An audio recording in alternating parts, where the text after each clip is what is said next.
Parlons éducation, puis tout de suite, je vais lier éducation avec l'enjeu de la main-d'œuvre. Vous avez dit, et je pense que tout le monde est d'accord, ce serait bien si on réussissait à avoir plus d'emplois. Vous avez dit à 40 de l'heure.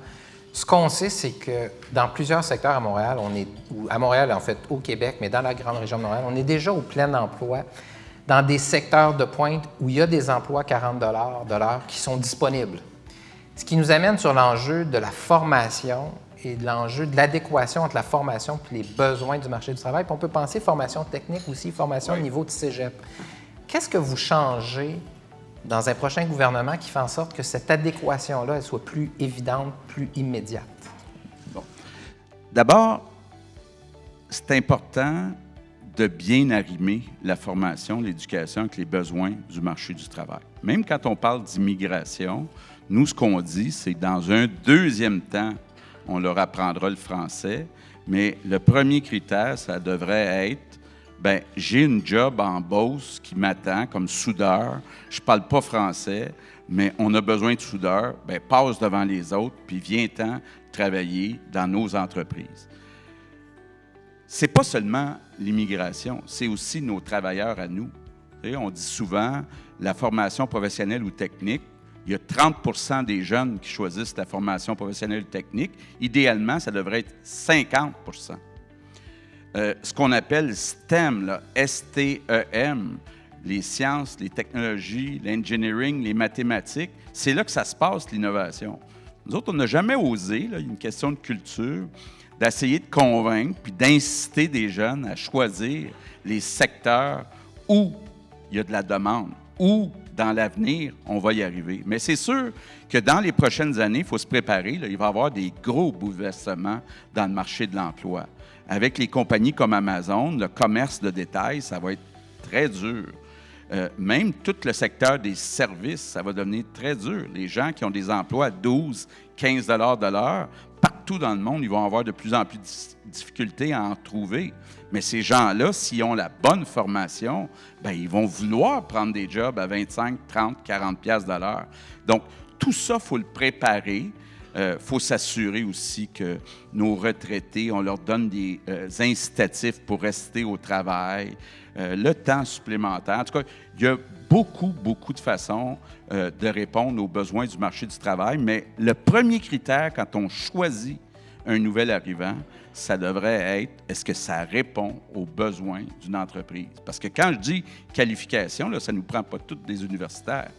Ça nous prend des gens dans des secteurs pointus. C'est sûr que des soudeurs, il en manque partout dans le monde, donc il va falloir, je ne sais pas, qu'on se pose des questions, comment on règle ça? Oui, l'immigration, c'est une solution, mais ce n'est pas la seule solution. Vous avez parlé d'une force qu'on reconnaît tous maintenant, là, je pense, c'est assez universel, la force de nos universités, mais surtout l'importance des universités dans une économie du savoir, puis une économie moderne. L'épisode des carrés rouges, là, c'est venu d'un constat, c'est qu'on sous-finançait nos universités. On a parlé à l'époque des frais de scolarité, je ne vous amènerai pas dans cette direction-là. Ce que je voulais, par contre, vous demander, c'est, dans un prochain gouvernement caquiste, est-ce qu'on tente ou est-ce qu'on rattrape la moyenne canadienne de financement par habitant? C'est 600 $ de moins par habitant que nos universités reçoivent. C'est 862 millions de dollars par année que nos universités ne reçoivent pas, mais on veut qu'ils soient excellentes puis qu'ils forment nos gens du futur. Ouais. Bien, une des façons de financer, entre autres, nos facultés de génie et de sciences de la vie, c'est de dire, prenons par exemple les crédits d'impôt, recherche et développement, il y en a 800 millions. C'est à peu près le tiers des dépenses. Ça veut dire des dépenses de 2,4 milliards. S'il y avait un plus grand pourcentage de ces dépenses-là qui étaient faites via nos universités, bien, ça aiderait aussi nos universités. Mais il y a une culture à changer. Puis, quand on dit les facultés de génie devraient être proches des entreprises, ça ne veut pas dire qu'on laisse tomber la recherche fondamentale. Ça ne veut pas dire que nos universités sont seulement à la remorque des entreprises. Mais je l'ai vu en Suède, tu sais, il y avait plein de profs et de chercheurs de l'Université de Stockholm dans les bureaux d'Ericsson.